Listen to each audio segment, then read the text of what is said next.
రక్షించుటకు ఇష్టపడిన దేవుడు, కాపాడుటకు ఇష్టపడిన దేవుడు ప్రభు. ఇదిగో తండ్రి, మీరు చేసిన మేలులను బట్టి దావీదు వలె నాయన ఇదిగో దహన బలులను నీ మందిరములోనికి తీసుకొని రాలేను, నా దగ్గర ఏమీ లేదు ప్రభు. తండ్రి, విరిగి నలిగిన హృదయంతో ఈ కొద్ది స్తుతి ఆరాధన నాయన నా పెదవుల ద్వారా వచ్చే స్తుతిని మీరు అంగీకరించి నా పాపమును క్షమించినారని నమ్ముతూ ఉన్నాను తండ్రి.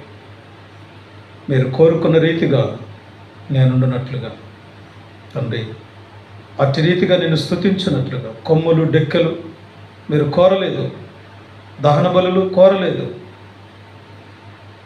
ఆయన. విరిగి నలిగిన హృదయాన్ని మీరు కోరారు కనుక అటువంటి హృదయాన్ని సంపూర్ణంగా నీకు సమర్పిస్తూ యేసుక్రీస్తు నామంలో ఈ కొద్ది స్తుతి ఆరాధన మీ పాదాలకు సమర్పించుకుంటున్నాను తండ్రి. ఆమేన్.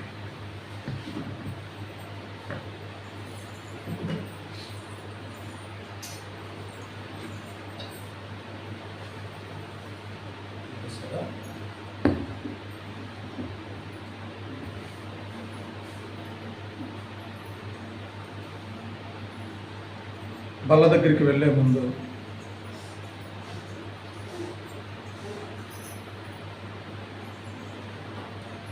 ఒక వాక్యాన్ని చదువుకున్న తర్వాత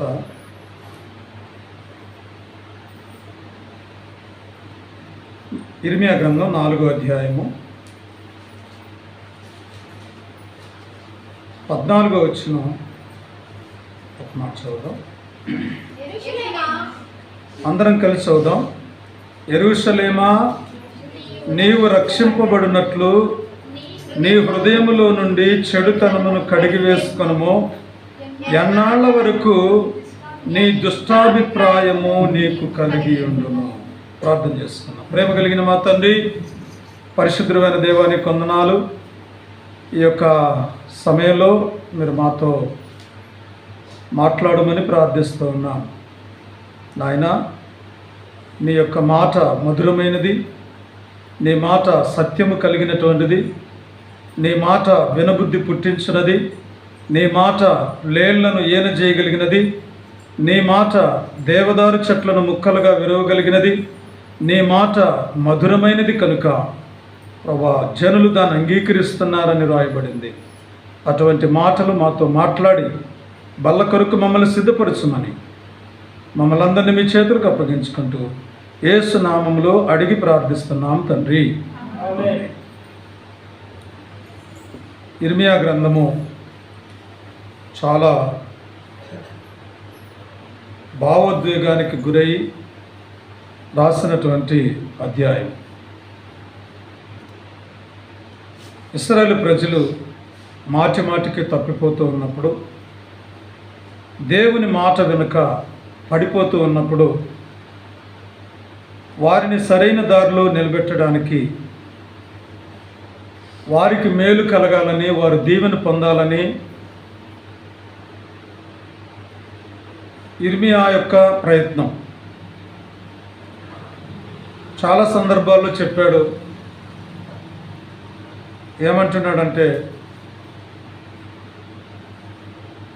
6వ అధ్యాయం 16వ వచనంలో,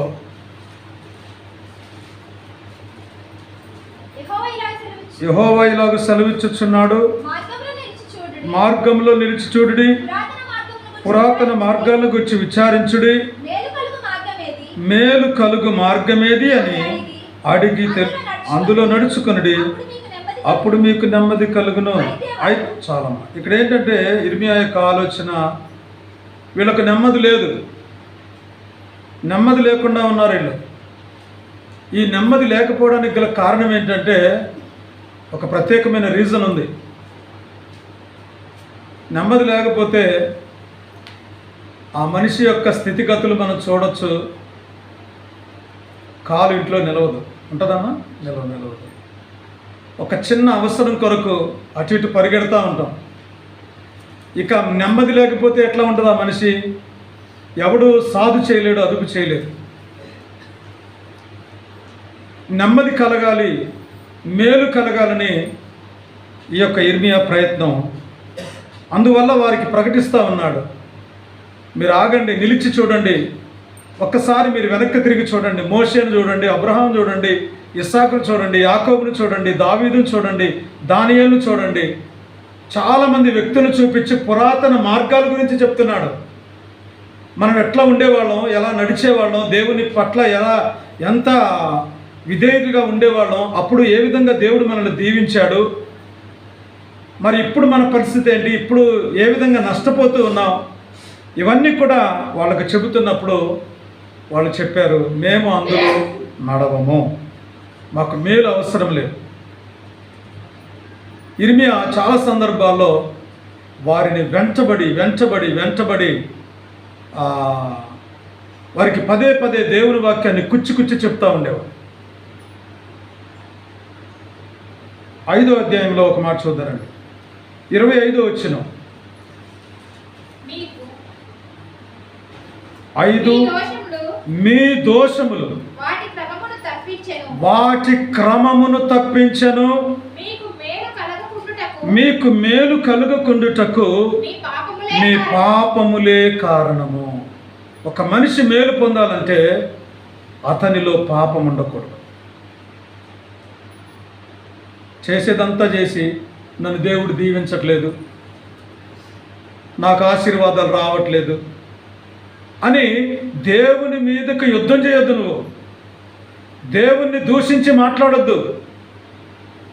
నీ తండ్రిని, నిన్ను పుట్టించిన సృష్టికర్తను తిరుగుబాటు చేసి ఆయనను నొప్పించొద్దు. బైబిల్లో చాలామంది తిరుగుబాటు చేసి నష్టపోయారు.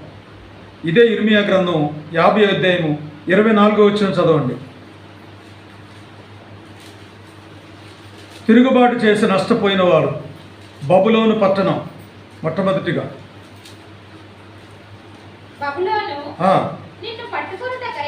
నిన్ను పట్టుకొనుటకై బోను పెట్టాను, తెలియకయే నీవు పట్టబడి ఉన్నావు.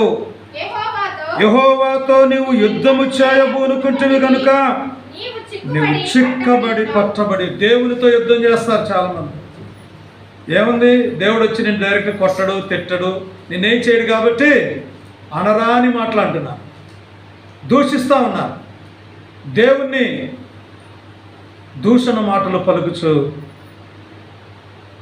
మాట్లాడుతూ ఉన్నారు. దేవునితో యుద్ధం చేయకూడదు, ఎందుకంటే ఆయన నిన్ను పుట్టించినవాడు. కుమ్మరి, కుండ, కుమ్మరి తర్వాత కుండ, ఈ రెండు, ఈ కుమ్మరి వానికి కుండకు భేదం ఉందా? భేదము లేదని ఎంచవద్దు. యెషయా గ్రంథంలో రాయబడింది, గొడ్డలి నరికేవాడు ఎవరు గొప్ప ఇందులో? నరికేవాడు గొప్ప, గొడ్డలి గొప్ప? చెప్పండి. ఎదురు తిరగొద్దంట. చదువుదాం. యెషయా గ్రంథం 10వ అధ్యాయం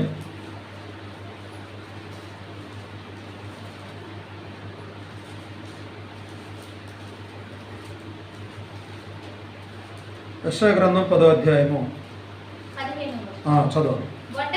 గొడ్డలి తనతో నరుకువాన్ని చూచి అతిశయపడినా,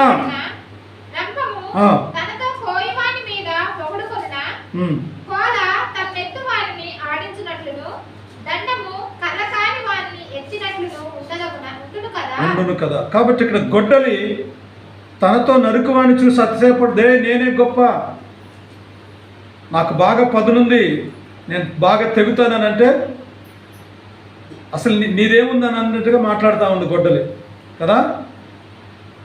మరి చూడండి, కొండ 29వ అధ్యాయం 16వ వచనం.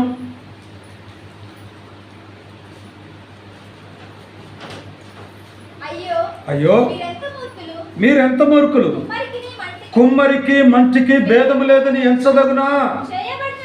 చేయబడిన వస్తువు తను చేసిన వాడిని గురించి ఇతరులను చేయలేదని అనవచ్చునా? రూపింపబడిన వస్తువు చూడండి ఎలా అనొచ్చండి?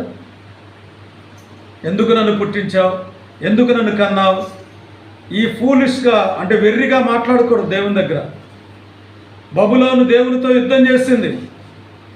ఏం జరిగింది? మొత్తాన్ని పట్టుకున్నాడు. ఏ ప్రజలైతే వాళ్ళు 70 సంవత్సరాలు బబులోను చెరక తీసుకుని పోయినారో దేవుడు అన్నాడు, నేనే ఆ ప్రజలకు తీర్పు తీరుస్తాను. 400 సంవత్సరాలు ఇక్కడ బానిసలుగా ఉంటే నేనే వారికి తీర్పు తీరుస్తాను, మిమ్మల్ని బయటకు తీసుకొస్తాను అన్నాడు.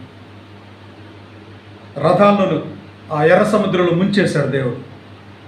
ఇక్కడ రంపము, గొడ్డలి, కుండ, ఈ సృష్టి. కానీ సృష్టికర్తను నిందిస్తూ మాట్లాడుతూ ఉన్నాడు. మనుషుడు కూడా దేవుని మీదకి ఎదురు తిరుగుతున్న రోమాపత్రికలు చూద్దాం. రోమాపత్రిక 9:20-21 కొత్త నిబంధనలో ఈ లోకంలో మనుషులు కూడా ఆ విధంగానే ఓ మనుష్యుడా ఎదురు చెప్పుటకు నీవెవడవు. ఎవరండా? చాలా మంది దేవుడికి ఎదురు చెప్తా ఉంటారు. ఓ మనుష్యుడా, దేవునికి ఎదురు చెప్పుటకు నీవెవడవు. నన్నెందుకు ఇలాగ చేసితివని రూపింపబడినది రూపింపన వారితో చెప్పునా. ఒక ముద్దలో నుండి ఒక ఘటము ఘనతకు, ఒక ఘనహీనతకు చేయుటకు మంచి మీద కుమ్మరి వారికి అధికారము లేదా?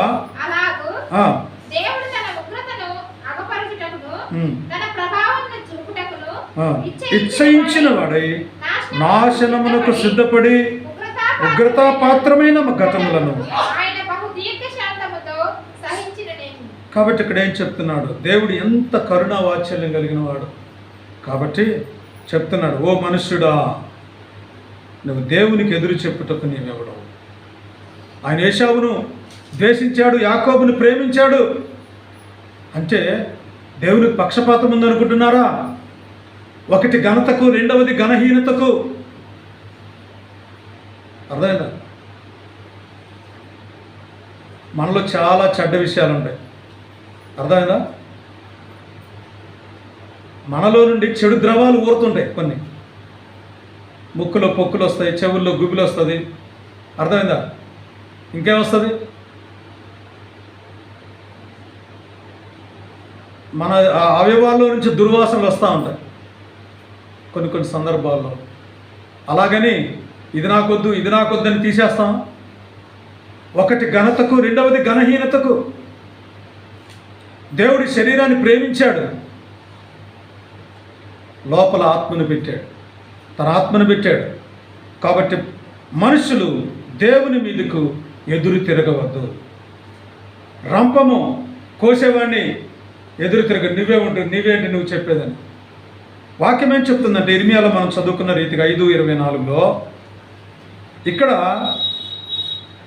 మేలు కలగాలని దేవుడు చూస్తూ ఉంటే దానికి ప్రత్యేకమైన కారణం ఏంటంటే 25లో మీ దోషములు వాటి క్రమమును తప్పించను, మీకు మేలు కలుగకుండుటకు మీ పాపములే కారణం. ఈరోజు దేవుడు మనల్ని దీవించాలని ఇష్టపడతానన్నాడు. అందరినీ దీవించాలి. ఆశీర్వాదమునకు వారసులగుటకు మీరు పిలువబడితిరి. 1 పేతురు పత్రిక 3:9.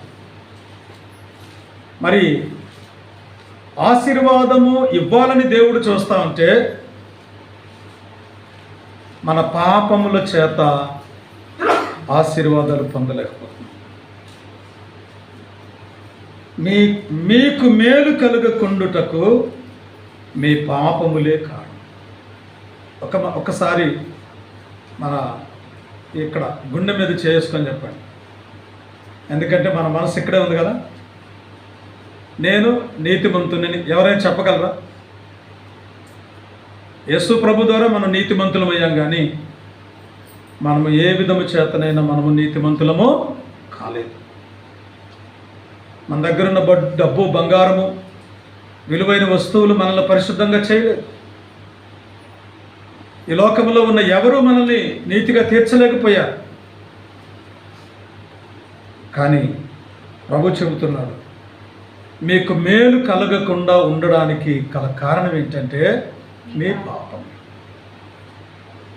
ఇవి మన ఆశీర్వాదానికి అడ్డుగా వస్తున్నాయి. ఏదైనా మనకు అడ్డు ఉందనుకోండి, అటు నుంచి తిరిగి వెళ్తాం. రోడ్డు మీద ప్రయాణం చేస్తున్నప్పుడు కొన్ని రాళ్ళు, కంపలు అట్లా ఉంటాయి. ఈ బండి ఏం చేస్తామంటే ఇటు తిప్పి తీసుకొని పోతాం. అక్కడ ఆగి ఆ రాళ్ళన్నీ కొద్దిగా అవతలకేసి కంపంతా లాగేసి ఎవరైనా పోతారో అందరూ ఆ చిన్న దారిలో నుంచే పోతున్నారు, కానీ ఎవరు పట్టించుకోవట్లేదు. అర్థమైందా? మనుషులు ఎట్లా తయారయ్యారంటే వంకర మార్గాలు ఏర్పాటు చేసుకుంటున్నారు. అడ్డుగా ఉన్నదాన్ని తొలగించుకొని ఆశీర్వాదమునకు, దీవెనకు పాత్రులు కావాలని దేవుడు ఉద్దేశపడుతున్నాడు. 2వ అధ్యాయం 19వ వచనం చదవండి. ఇర్మియా. ఎందుకంటే మన మెయిన్ అంశం ఇర్మియా గ్రంథం కనుక అందులో నుంచి మనం చూద్దాం. నీ దేవుడని యెహోవాను. ఒకటేంటంటే దేవుణ్ణి విడిచిపెట్టడం. చదవము. రెండోది ఏంటంటే దేవుని ఎడల భయం లేకపోవడం. బాధకు శ్రమకు కారణమగునని నీవు తెలుసుకొని గ్రహించున్నట్లు నీ చెడుతనము నిన్ను శిక్షించును, నీవు చేసిన ద్రోహము నిన్ను గద్దించునని ప్రభువును సైన్యములకు అధిపతి యెహోవా. ఒక్కటేం చేశారంటే వీళ్ళు దేవుణ్ణి విడిచిపెట్టారు. రెండోది దేవుని ఎడల భయభక్తులు విడిచిపెట్టారు.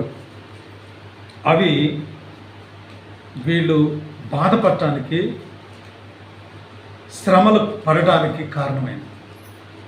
గుర్తుపెట్టుకోండి, నాకే ఎందుకు ఇన్ని శ్రమలు, నాకే ఎందుకు ఇన్ని కష్టాలు, ఇన్ని బాధలు నా కుటుంబంలో నేను అనుభవిస్తున్నాను అంటే దానికి కారణం ఏంటంట, ఒకటి దేవుణ్ణి విడిచిపెట్టడం, రెండోది దేవుని మీద భయం లేకపోవడం. ఆరాధన సమయం అంటే ఇంటర్వెల్ లాగుంది, నాకు అదే అర్థం కాదు. మీరు చెప్పండి, ఎప్పుడైనా నేను బయటికి వెళ్ళి తిరిగి వచ్చానట్టు, లేకపోతే ఇంటికి పోయి ఆ పనులు చేసుకొని వచ్చానా? ఏదైనా చిన్న అవసరం ఉంటే జస్ట్ అట్లా పోయి ఇట్లా వచ్చేసేయాలి అంతే. ఇక దొరికిందిరా సందు, నాకేం వచ్చింది, వాళ్ళు చేసుకుంటారు ఆరాధన, నేను ఇంటికి పోయేస్తంటే ఈసారి గేటుకు తాళం వేసేస్తా, గుమ్మం, మందిరం గుమ్మం కాకుండా. ఇది ఇంటర్వెల్ కాదు, లేకపోతే ఏదో టైంపాస్కి ఇట్లా వచ్చి కూర్చొని వెళ్ళిపోయే స్థలం కాదు. దేవుని యందు భయభక్తులు లేకపోవడమే దీనికి కారణం. ఇక మందిరానికి వచ్చిన తర్వాత నువ్వు అవన్నీ పక్కన పెట్టేశావు, నెట్టేయాలంతే. ఫోన్లు కూడా సైలెంట్ మోడ్లో పెట్టుకోండి. చాలా అవసరమైతే ఒక పక్కకు పెట్టేసేయండి, లేకపోతే స్విచ్ ఆఫ్ చేసేసుకోండి. వాక్యం ఏం చెప్తుందంటే దేవుణ్ణి విడిచిపెట్టారు, దేవుని యందు భయభక్తులు విడిచిపెట్టారు. తర్వాత రెండోది అంటే పాపములే అడ్డుగా ఉన్నాయి. యెషయా గ్రంథంలో మనం చదవండి. యెషయా గ్రంథము 59వ అధ్యాయము 1వ వచనం. రక్షింపనేరక ఉండునట్లు యెహోవా హస్తము కురచకాలేదు, విననేరక ఉండునట్లు ఆయన చెవులు మందం కాలేదు. మీ దోషములు మీకును మీ దేవునికి అడ్డముగా వచ్చాను. మీ పాపములైన ముఖమును మరుగు చేసెను గనుక ఆయన ఆలకింపకైన. దేవునికి మనకు ఒక అడ్డు ఉంది. ఈ అడ్డు తొలగించుకోవాలి. ఈ అడ్డుతో అవతల చూడాలంటే కష్టం, సాధ్యం కాదు. అర్థమైందా? మీ దోషములు మీకును మీ దేవునికి అడ్డుగా వచ్చాను. ముందు మనకు ఏం అడ్డం ఉన్నాయో చూసుకోవాలి. మనకు మేలు కలగకపోవడానికి కారణం ఏంటో తెలుసుకోవాలి.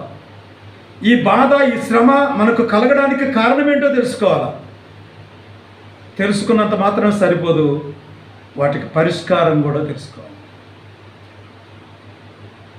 ఈ ఫారం పూర్తి చేయకపోతే నీకు పెన్షన్ రాదన్నారు అనుకో, పెన్షను ఏం కాదులే, అదే వస్తుందిలే అంటే వస్తుందమ్మా. వాళ్ళు నీకేమన్నా రిప్రజెంట్గా ఉండి చేస్తారా? ఆఫీసుల చుట్టూ తిరగాలిగా కాగితం పట్టుకొని. నీకేదైనా రావాలంటే నువ్వేం చేయాలా? అయ్యా నా అప్లికేషన్ చూడు, ఒక్కసారి నా విన్నపాన్ని ఆలకించయ్యా అని నువ్వు పదే 10 సార్లు చూడాలి. ఎందుకు అంతగా నువ్వు పరిగెత్తాలంటే నీ పని జరిగించుకోవాలి. మనం కూడా మన జీవితంలో మనకు రావాల్సిన ఆశీర్వాదాలు మనకు రావాలంటే ఏం చేయాలి తెలుసా? ఒక విధవరాలు బైబిల్లో ఉంది, లూకా సువార్త 18వ అధ్యాయంలో. వీళ్ళు ఏం చేస్తున్నారు? ఊరికే విసిగిపోతూ ఉన్నారు ప్రార్థన చేయమంటే. పొద్దున్నదాకా ప్రార్థన అంటాడు, ఒలీవల కొండకెళ్ళి అక్కడ ప్రార్థన అంటాడు, కెద్రోను వాగి దగ్గర ఇక్కడ ప్రార్థన అంటాడు, గెత్సమనే తోటలో అక్కడ ప్రార్థన అంటాడు, దిగువ భాగంలోకి వెళ్తాడు, ఎత్తైన ప్రదేశంలోకి వెళ్తాడు. ఊరికే ప్రార్థన, పగలంతా సేవ, రాత్రంతా ప్రార్థన అంటున్నాడు. ఇసుకు పుడతా ఉంది వీళ్ళకి. ఎడతెగక ప్రార్థన చేయండి, విసుకక ప్రార్థన చేయండి, నిత్యము ప్రార్థన చేయండి. ఇలా ప్రభు చెప్తా ఉంటే వాళ్ళకి ఇది నచ్చేది కాదు.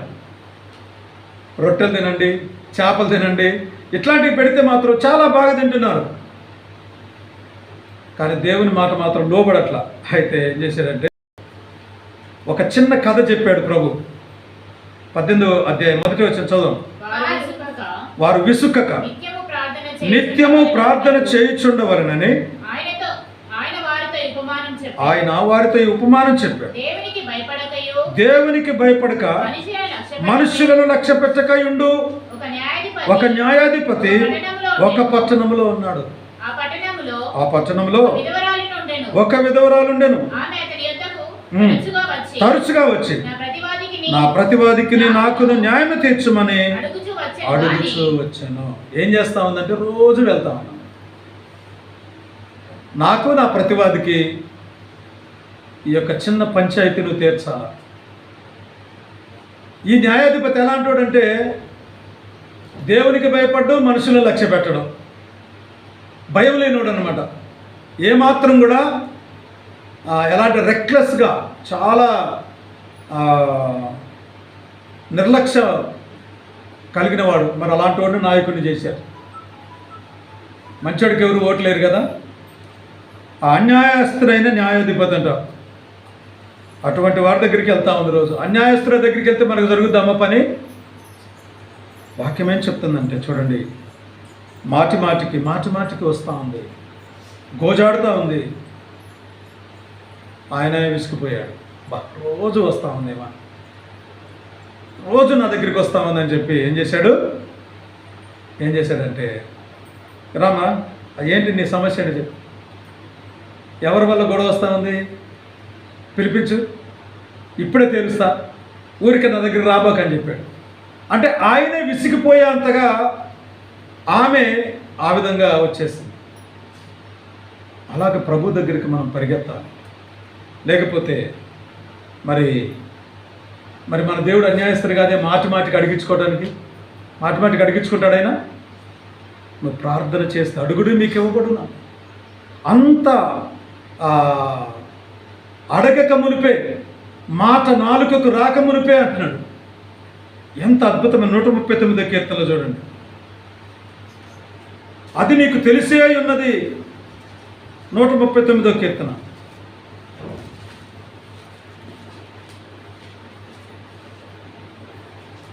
4వ వచనం. మాట నా నాలుకకు రాక మునిపే. కాబట్టి ఈ గోజాడాల్సిన అవసరం లేదు దేవుడి దగ్గర, కన్నీరు కార్చాల్సిన అవసరం లేదు. నువ్వు ఇష్టమైన దేవుని బిడ్డవైతే, అర్థమైందా? మాట నీ నాలుకకు రాక మునిపే, నా నాలుకకు రాక మునిపే అది దేవుడికి తెలుసు. నువ్వేం అడగబోతున్నావో, నువ్వేం కోరుకోబోతున్నావో అవంతా కూడా దేవుడికి తెలుసు. అవన్నీ నీకు తెలుసు. ఎందుకంటే నా వెనక నా ముందు నువ్వు ఆవరించున్నావు. అర్థమైందా? కాబట్టి ఆవరించిన దేవునికి సమస్తం తెలుసు. దేవునికి మనకు అడ్డుగా ఉన్న మన పాపములు అంటే పాపం అంటే ఏంటి? పాపం అంటే ఏంటి? ఆజ్ఞాతిక్రమమే పాపం. పాపము చేయడం వల్ల మరణం అనేటటువంటి ప్రపంచానికి అంటుకుంది. యేసు ప్రభు ఎందుకు వచ్చాడంటే అసలు ఆ మరణం అనేది లేకుండా చేయాలి. మనుషులందరూ పుట్టినోళ్ళు ఇప్పటిదాకా భూమి పుట్టి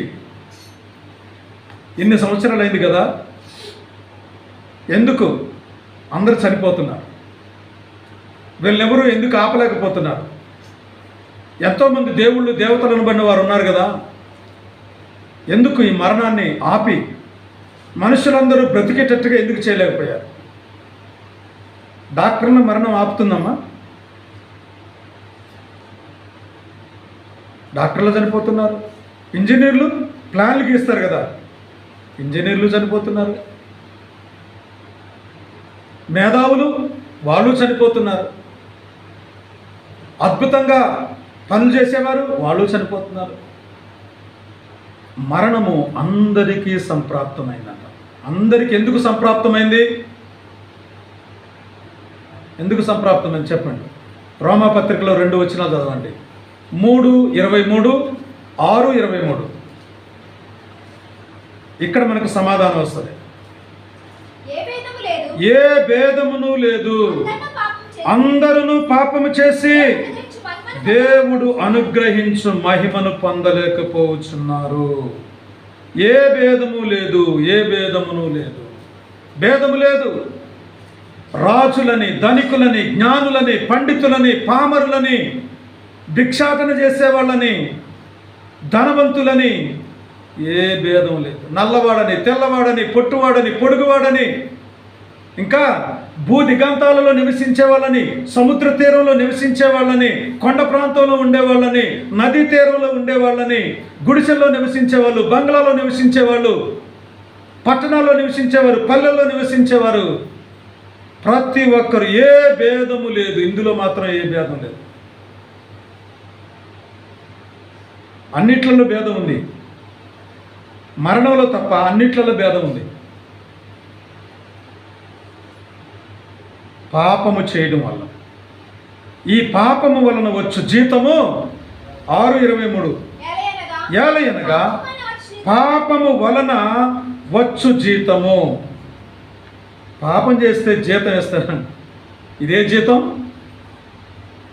పాపము వలన వచ్చే జీతం ఏంటి?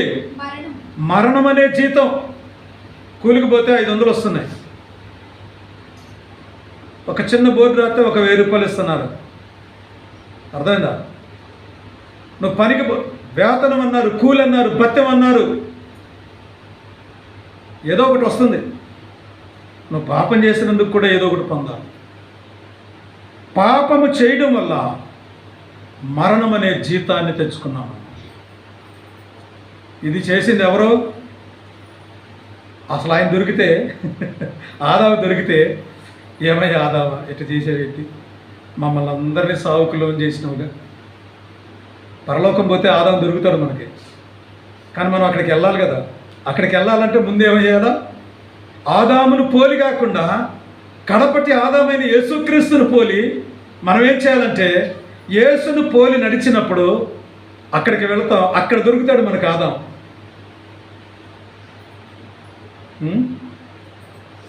చూసారా?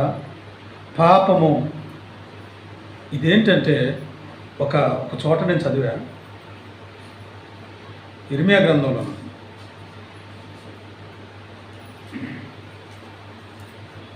సార్ చూద్దాం.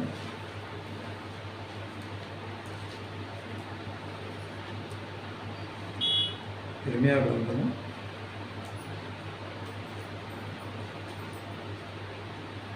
ఈ పాపము అనేటటువంటిది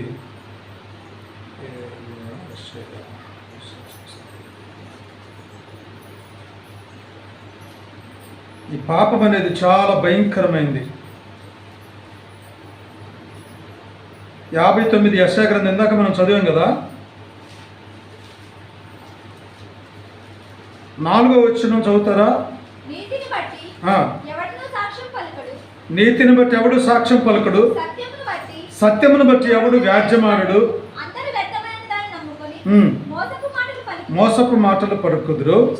చెడుగును గర్భము ధరించి పాపమును కందురు. మరి ఈ కడుపు ఎట్టొచ్చింది చెప్పండి? ఈ కడుపు ఎట్టొచ్చింది? చెడు చేయటం వల్ల పాపమనే గర్భము, ఈ చెడుంది లోపల. మానవుని హృదయం ఏమైపోయింది? చెడిపోయింది. ఈ చెడిపోయిన కడుపుది. అర్థమైందా? ఈ చెడిపోయినటువంటి ఈ చెడ్డ జీవితాన్ని కలిగి గర్భము ధరించారు. కింద రాయబడింది, వారు మిడునాగుల గుడ్లను పొదుగుదురు. మిడునాగుల గుడ్లు పొదిగారంట. ఎందుకంటే వీళ్ళకి అన్యాయస్తులు. అన్యాయం చేస్తూ ఉన్నప్పుడు అంటే దేవుడు మీకు సాయం చేయలేకపోయాడా? దేవుని యందు దోషం ఉందా? దేవుడు నిన్ను విడిచిపెట్టాడు అనుకుంటున్నావా?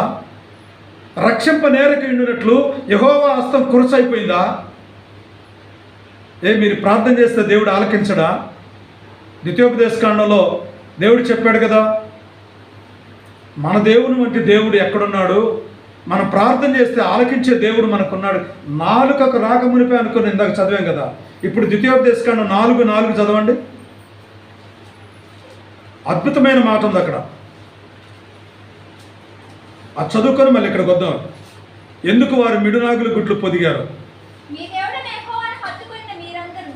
మీ దేవుడైన యెహోవాను హత్తుకొనిన మీరందరూ నేటి వరకు సజీవులై ఉన్నారు.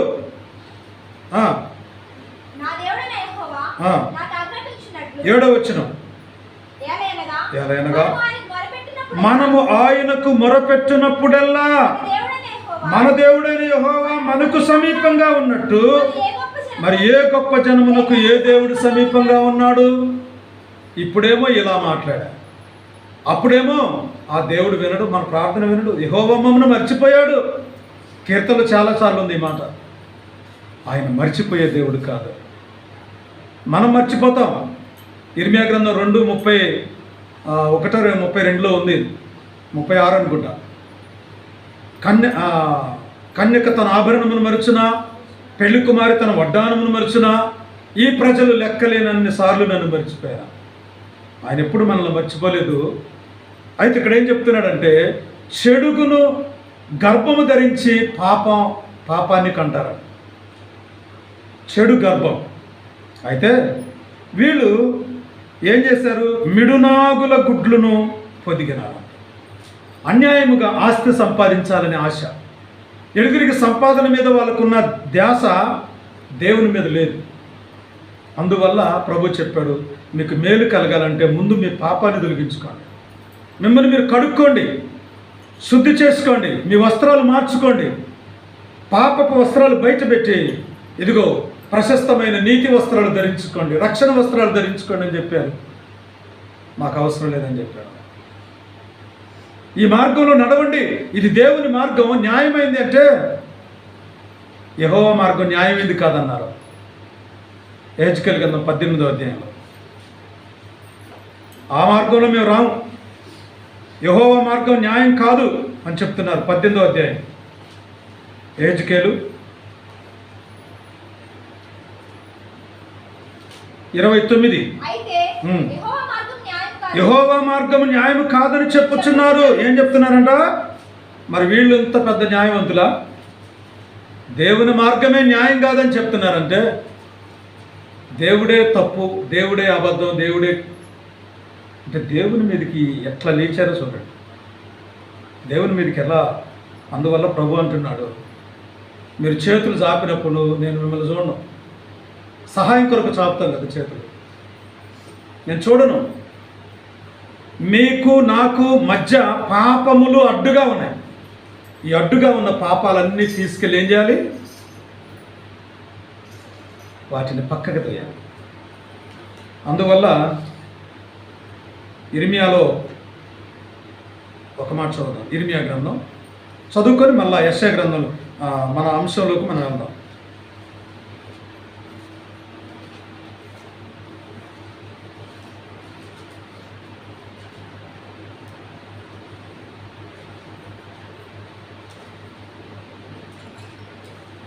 17వ అధ్యాయము 11వ వచనం చదవమ్మా. న్యాయ విరోధముగా ఉం. ఆస్తి సంపాదించుకునేవాడు న్యాయ విరోధముగా ఆస్తి సంపాదించుకున్నవాడు తాను పెట్టని గుడ్లను పొదుగు కౌజు పెట్టవలే ఉన్నాడు. సగము ప్రాయంలో వాడు దాన్ని విడవలసి వచ్చును. ఆ, విడుచుచు అవివేకిగా కనబడును. తాను పెట్టని గుడ్లను పొదుగుట. మిడునాగులు అంటాం కదా, త్రాసు బాగుంటుంది, త్రాసు. అయితే పొదలో కొన్ని గుడ్లు కనపడితే పోయి కూర్చున్నాం దాని మీద. అయితే ఏ గుడ్లు పడితే ఆ గుడ్ల మీద కూర్చుంటే ఏమవుద్దమ్మా, ఈ వెచ్చదనానికి ఇన్ని రోజులు ఉంటుంది కదా, వాటికి 21, 18 ఇట్లా ఉంటాయి, కొన్ని డేట్లు ఉంటాయి. అంతవరకు పొదిగితే ఆ వెచ్చదనానికి గుడ్లు అన్నీ కూడా పగలగొట్టుకొని పిల్లలన్నీ బయటకు వచ్చినాయి. ఇక రెక్కల్లో దూరి ఆహారం కొరకు ఎదురు చూస్తూ ఉంది. కరుస్తూ ఉంటే చచ్చిపోయిందంట తల్లి. ఎందుకంటే అది పెట్టింది మిడునాగులు గుడ్లు. చూడండి, తాను పెట్టని గుడ్లను పొదిగితే ఇట్లాగే ఉంటుంది. మనది కాందాన్ని ఎప్పుడు కూడా మనము ఆశించవద్దు. ప్రభు చెబుతున్నాడు ఇర్మియా 5వ అధ్యాయము 25వ వచనంలో, మీరు దీవించబడబోవడానికి కారణం ఏంటంటే మీ పాపములే. దేవునికి మీకు అడ్డుగా పాపాలు ఉన్నాయి. ఈ పాపమును తీసివేసుకోవాలి. ఇప్పుడు గర్భం ధరించిన తర్వాత కనకుండా ఉంటుందా? కనాలి కదా. ఎంత బాధ.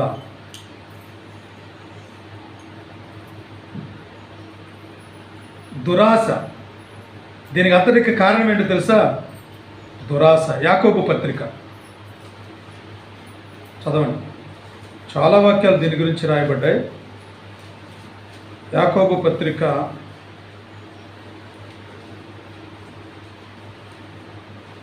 1వ అధ్యాయం 14వ వచనం 15వ వచనం. ఏడవబడి మరలు కల్పబడిన వాడై శోధింపబడును. దురాశ గర్భము ధరించి పాపమును కనగా పాపము పరిపక్వమై మరణమును కనును. ఏడొచ్చింది సమాధానం. దురాశ. పాపం జరగడానికి కారణం ఏంటంటే దురాశ. పాపం జరగడానికి కారణం ఏంటి? దురాశ. నీ చెట్టు కాదు, నీ చేను కాదు. పంట పండిన వాళ్ళకంటే పండకుండా ఉన్న వాళ్ళకి ఎక్కువ ధాన్యం ఉంటుంది. అర్థమైందా? జేబు నిండా జాంకాయలు ఎక్కడి నుంచి వచ్చినాయి? చేలో పడిపోతూ కాయలు తిప్పుకొని తింటాం. అర్థమైందా? ఇదంతా ఏంటి? పాపం కదా. వాళ్ళ కంచె పడితే బేక్కొని వచ్చి పొయ్యిలో పెట్టడం. అమ్మా ఇంకేం చెప్పనా? పొద్దున్నే ప్రార్థన చేసుకుంటాం లేచి, వాళ్ళ లెక్క ముందే వాళ్ళ ఇంటికి పోయి పెండ దొంగతనం తీసుకో కలాపేసుకోవాలి ఇంటికాడ. లెక్కటతో జరుగుతుంది ఆ పని.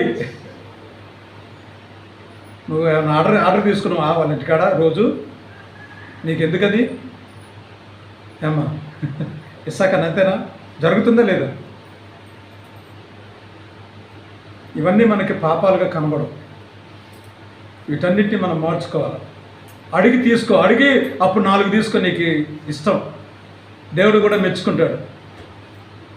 కానీ నీకు అది సరైనటువంటిది కాదు, నీది కాదు. దాన్ని వదిలేయాలంతే. దురాశ గర్భం ధరిస్తుంది. అదేమవుతుంది? పాపానికి కారణమవుతుంది. అది పరిపక్వమై ఆమె ప్రసవ కాలము నిండినప్పుడు ఉందగా బైబిల్లో. ప్రసవ కాలం నిండితే ఏమవుద్ది? లోకులు నెమ్మదిగా ఉందనుకుంటారంట. నెమ్మదిగా ఉంది, ఏం పర్వాలేదు. మా డాక్టర్ గారు ఇంకా 4 రోజులు డేట్ ఇచ్చారు అని చెప్పంటే ఏమో అరుస్తూనే ఉంది, కేకలు పెడుతూనే ఉంది. అరుస్తుంటే ఆయన అన్నాడంట డాక్టర్ గారు, ఎందుకమ్మా అరుతున్నావు? ఒకటే ప్రార్థించ మొత్తం తిడుతుందంట, మొగుడిని తిడుతుందంట, ఇక రకరకాలుగా మాట్లాడుతుందంట. మాట్లాడుతుంటే ఎందుకంటే ఆ బాధ అట్టుంది ఆమెకి. ఎవరికేం చెప్తుంది పాపం? అసలు ముందు వాడు తీసుకురాడు అంటుందంట మొగుడిని. ఇది చూడండి, ఆ బాధగా తట్టుకోలేక ఒకటే తిట్లంట, కేకలు పెడతా ఉందంట. దేశంలో అందరికీ ఉందమ్మా, నువ్వు అరవపక్కకుండా ఉండట డాక్టర్. వినట్లేదంట పాపం. చూడండి, దురాశ. ఏంటిది? దురాశ. గర్భము ధరించి పాపమును కనగా పాపము పరిపక్వమై మరణానికి అంటుందంట. మరి మరణం పొందాలి కదా. సరే, వాక్యం ఏం చెప్తుందంటే చూడండి, మీ దోషములు వాటి క్రమమును తప్పించాను,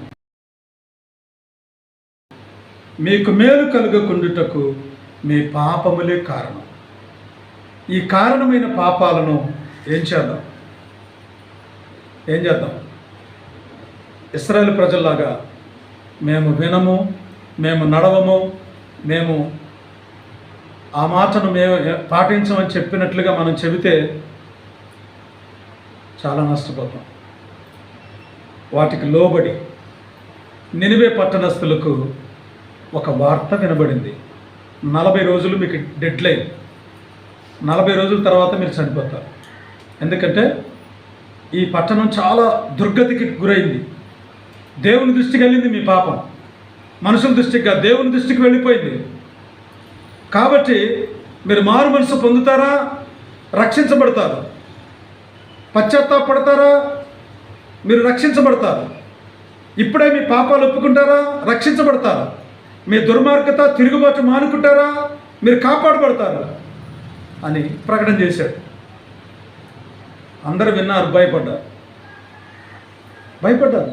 యోనా గ్రంథం 3:18.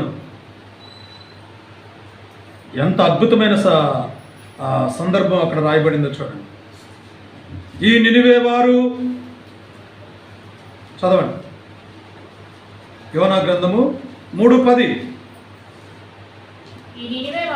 ఈ నినివే వారు తమ చెడు నడతలు మానుకొనగా దేవుడు చూచి పశ్చాత్తాప్తుడై వారికి చేయుదననుకొని మాట ఇచ్చినట్లుగా వారికి కీడు చేయకుండా దేవుడికి తెలుసమ్మా. ఏం చెప్పాడంట? నీ నినివే వారు తమ చెడు నడతలు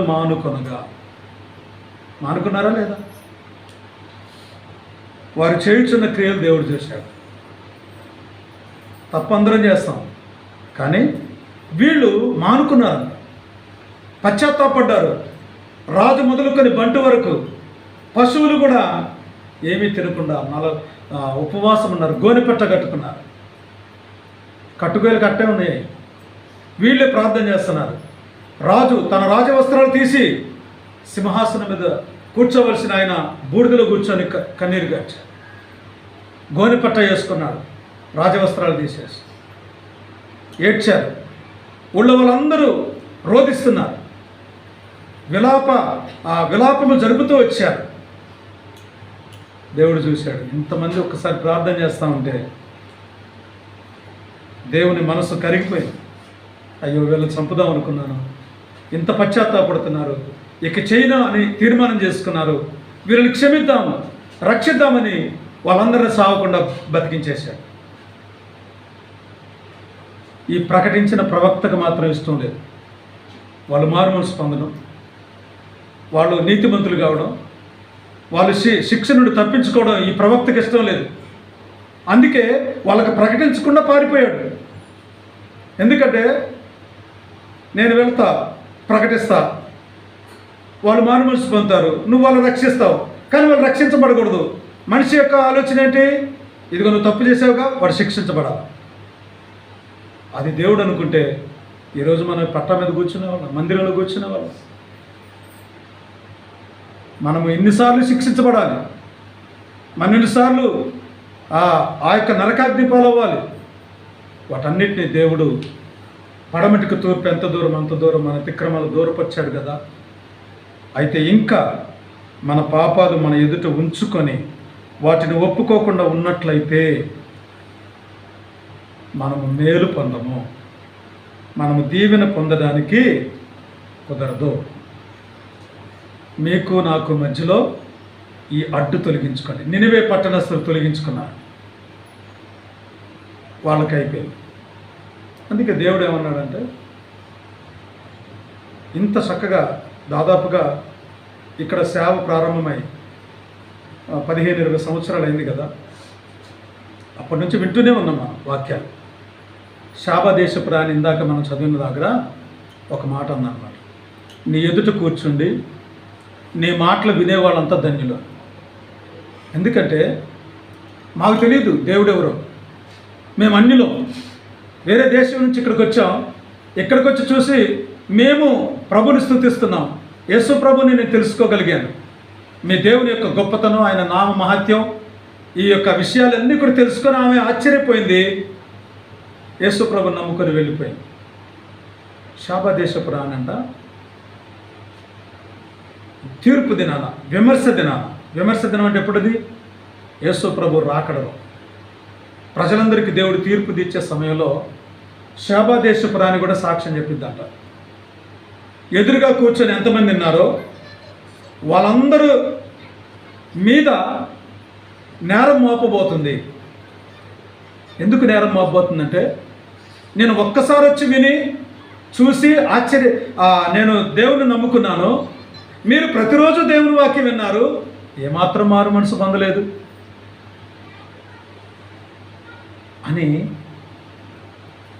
ఆమె అంటది. ఏమని చెప్తుంది అంటే, ఈ విధమైన సాక్ష్యాన్ని ఆమె దేవుని దగ్గర చెప్పిన తర్వాత నినివే పట్టణస్థులు కూడా లేచి నిలబడతారంట. దేవుని బిడ్డలకు ఇప్పుడు ప్రవక్త ఉన్నాడు కదా, ప్రవక్త యూదా జాతికి చెందినవాడు, హెబ్రీ సంతానికి ఉన్నవాడు. వీళ్ళు కూడా అట్లాగే ఉన్నారు. నినివే పట్టణస్థులు మారు మనసు పొంది రక్షించబడ్డారు కదా, వాళ్ళు కూడా తీర్పు దినమున లేచి నిలబడి రోజు వాక్యం వినే వాళ్ళ మీద నేరం మోపుతారంట. ఏమని?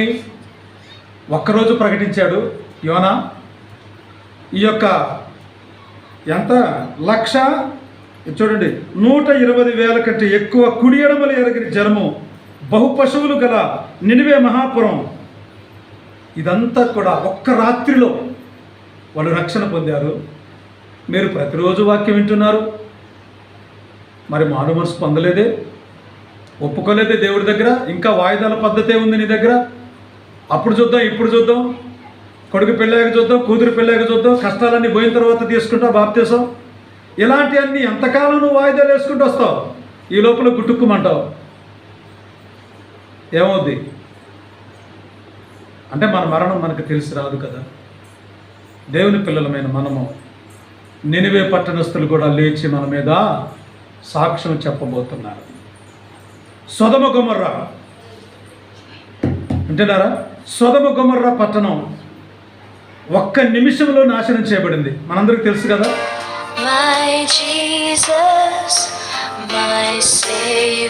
సొదొమ గొమొర్రా పట్టణం ఒక్క రోజులో నాశనం చేయబడింది.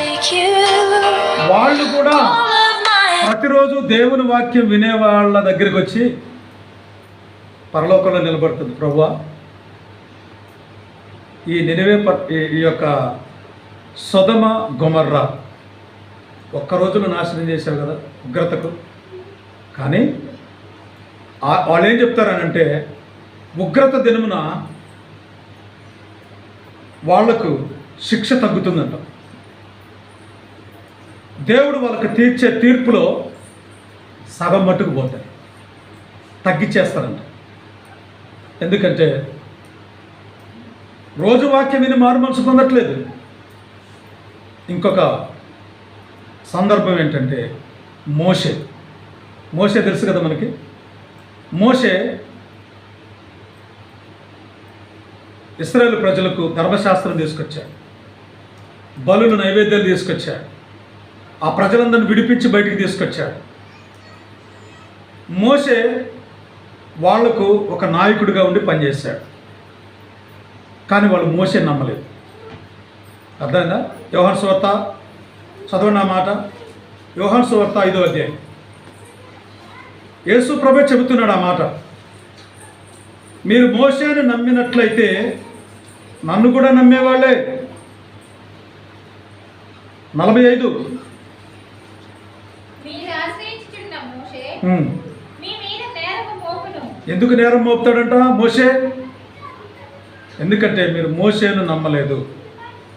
మోషే నన్ను గురించి రాశాడు. మీరు మోషేను నమ్మారా? మోషేను నమ్మితే నన్ను కూడా నమ్ముతారు. కాబట్టి మీ మీద ఒక నేరం మోపబోతున్నాడు. ఏమని నేరం మోపబోతున్నాడంటే, నేను బతుకున్నప్పుడే మీరు ఇది చేస్తున్నారు, నేను చచ్చిపోతే మిమ్మల్ని ఎవడరా కాపాడేది? ఎంత బాధపడుతున్నాడు. చదవండి ద్వితీయోపదేశకాండం. ఒక్క మాట చదువుకొని మనం బల్ల దగ్గరికి వెళ్దాం. ద్వితీయోపదేశకాండం. నేను ఇంకా సజీవుడిగా ఉండగానే 31వ అధ్యాయము 27వ వచనం. నీ తిరుగుబాటు నీ మూర్ఖత్వము నేను ఎరుగుదును. నేను ఇంకా సజీవుడనై మీతో ఉండగానే ఇదిగో మీరు యెహోవా మీద తిరుగుబాటు చేసిదిరి. నేను చనిపోయిన తర్వాత మరి నిశ్చయముగా తిరుగుబాటు చేయుదురు కదా. చూసారా, బతికున్నప్పుడే ఇట్లా చేస్తున్నారు, నేను చనిపోయిన తర్వాత ఇంకెక్కువగా తిరుగుబాటు చేస్తారు కదా. కాబట్టి మోషే మీ మీద నేరం మోపుతున్నాడు. ఈ బ్యాచ్ అంతా మన కోసం నిలబడబోతుంది. ఎన్ని సంవత్సరాల నుంచి ప్రార్థనకు వస్తున్నావని కాదు, నువ్వెంతగా దేవుళ్ళు బలపరచబడ్డావు, ఎంతగా దేవుళ్ళు ఎదిగావు, ఎంతగా నువ్వు దేవుని వాక్యానికి విధేయత చూపావని దేవుడు చూస్తాడు. ఇక్కడ క్వాలిటీ కావాలి, క్వాలిటీ ఆఫ్ క్రిస్టియానిటీ. నీ క్రైస్తత్వంలో క్వాలిటీ లేకపోతే ఈ పొలోమని జనాలు అక్కడ దాకా కూర్చున్న ఉపయోగం ఏమి లేదు. అందులో వినేవాళ్ళు ఉండాలి, లోబడే వాళ్ళు ఉండాలి. అడ్డుగా ఉన్న పాపాన్ని తొలగించుకొని దేవుని కొరకు నమ్మకంగా కొనసాగే వాళ్ళు కావాలి. మోకరించండి, ప్రార్థన చేసుకున్నాం. చాలా విషయాలు ఉన్నాయి, వాటిని నేను గుర్తు చేయదలుచుకోలేదు. మరి మనము మేలు పొందకపోవడానికి కారణమైన మన పాపములను నినివే పట్టణస్థులు తొలగించుకున్నట్లుగా మనం తొలగించుకుందాం, వాటిని దూరపరుచుకుందాం, సరి చేసుకుందాం. దేవుని దగ్గర విధేయత చూపుదాం. దేవునితో యుద్ధం చేయొద్దు, దేవుని మీద అనరాని మాటలు అనొద్దు, దేవుని మీద తిరుగుబాటు చేయొద్దు. మరి కుమ్మరికి కుండ ఎదురు తిరగదు, గొడ్డలి నరికేవాడిని చూసి అతిశయపడదు, తర్వాత కోల తన్నెత్తేవాడికి విధేయత చూపుతుంది. అదే రీతిగా మనుష్యుడు దేవుని మీదకు తిరుగుబాటు చేయదు. మనుష్యుడా నీవెవడు, దేవునికి ఎదురు చెప్పడానికి నువ్వెవడు అని దేవుని యొక్క వాక్యం చెబుతా ఉంది. మనము మన దేవునికి అడ్డుగా ఉన్నటువంటి ఆ యొక్క పాపములను తొలగించుకొని దేవుని దగ్గర మనస్ఫూర్తిగా వేడుకుందాం.